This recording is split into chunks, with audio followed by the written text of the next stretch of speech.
सत्यगीला पक्षरु आपणको स्वागत। पवित्र कार्तिक पूर्णिमा अवसर में अन्नपूर्णा सेवा संस्था पक्षरु सहरर ITI छक स्थित ईशानेश्वर मंदिर रे रास महोत्सव और प्रसाद बंटन कार्यक्रम अनुष्ठित हो जाइछि।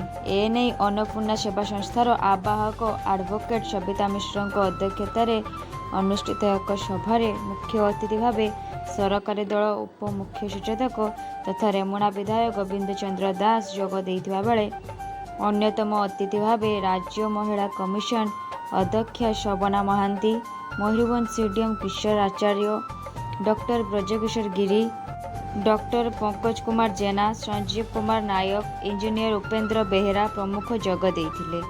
अतिथि माने अन्नपूर्णा सेवा संस्थार एभली महान कार्यर भूयसी प्रशंसा करथिले। एही प्रसाद सेवन कार्यक्रम रे हजार हजार जनसाधारण प्रसाद सेवन करिथिबा जणा जाइछि। धन्यवाद।